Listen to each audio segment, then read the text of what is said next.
Hello everyone, how are you? I hope you're doing fine. By the way, I am teacher Aubrey Ann S. Orapa. Everyone calls me Teacher Brain. For today's session, we are going to learn about the different approaches in teaching preschool. Are you excited? Come on, let's begin!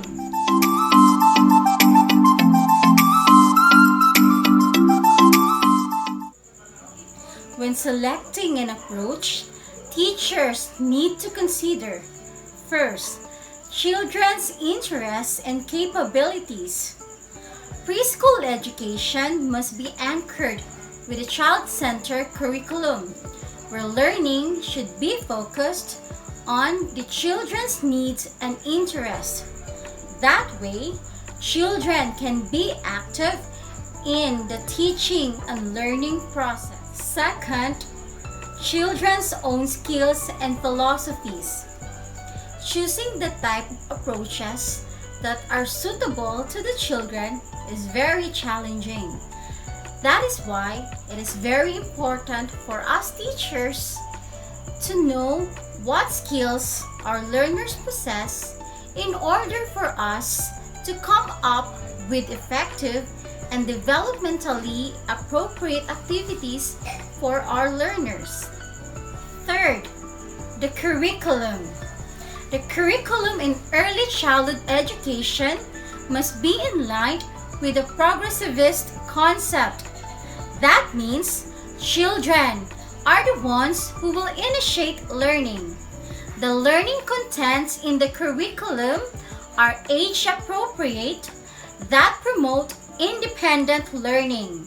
When children become independent, they will be active in building knowledge through exploration, experience, and discussion. The fourth one, teachers must consider in selecting an approach is the evidence of children's learning.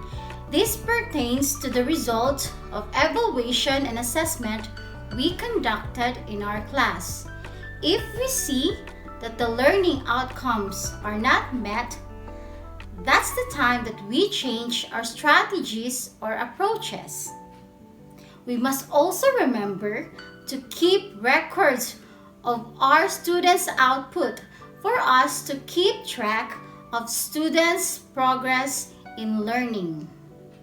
At this point, let me present to you the different approaches in teaching preschool, but I will only give a brief background on each approach since the other reporters will give further explanation about these approaches. Let's start with the inquiry learning, also known as the inquiry-based learning approach. So what about this approach? It is an approach that emphasizes the student's role in learning process. Students are not just hearing or writing what they are learning.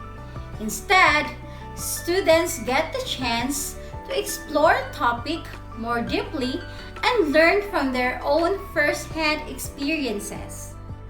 Inquiry-based learning uses different approaches to learning, including small group discussion and guided learning. Instead of memorizing facts and material, students learn by doing. This allows them to build knowledge through exploration, experience, and discussion. Next, we have event-based approach. Children's ideas and decision-making are central to an event-based approach. Students are encouraged to plan and enact events in real-life contexts, drawing their own experiences. An event-based approach may include investigation, problem-solving, and play. Third, we have project approach. So what is this project approach? Project approach is an in-depth of exploration of a topic that may be child or teacher initiated and involve an individual, small group of children, or the whole class.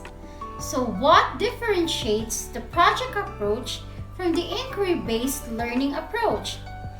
In project approach, there is an emphasis on the creation of a specific outcome that might take the form of a written report, a multimedia presentation, a poster, or a display.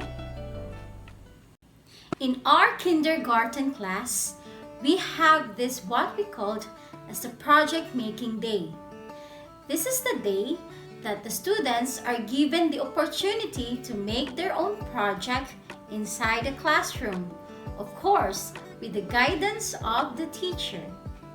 Project-based approach fosters critical thinking, creativity, and collaboration. So let's move on to the next approach, which is the explicit instruction approach. Explicit instruction is a structured and systematic approach to teaching academic skills. What do young learners need to engage in explicit instruction? This includes the capacity to 1. Understand and follow instructions. 2. Master skills with the teachers who use various teaching strategies. 3.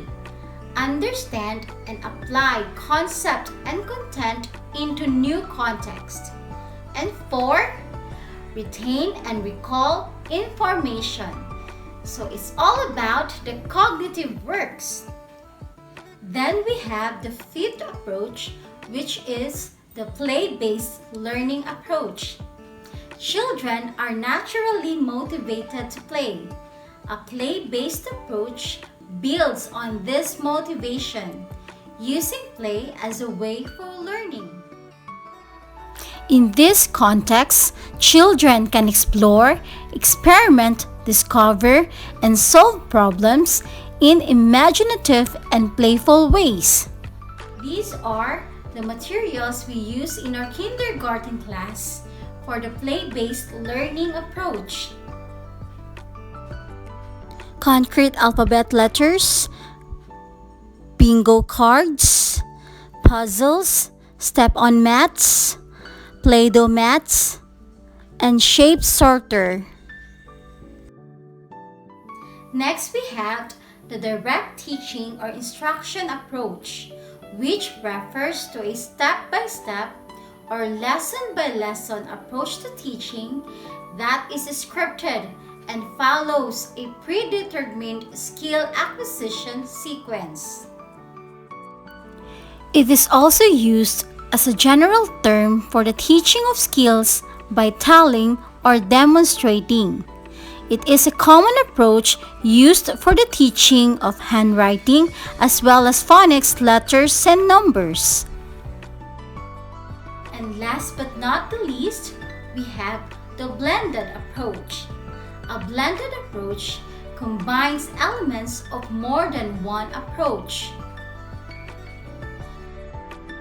Having considered student learning priorities, the learning context, and the curriculum, teachers determine the mix of approaches that will engage learners and support achievements of the intended learning outcomes. And that's all for today's discussion. I hope you will find my presentation very helpful. Thank you so much for listening and watching. Take care always. God bless!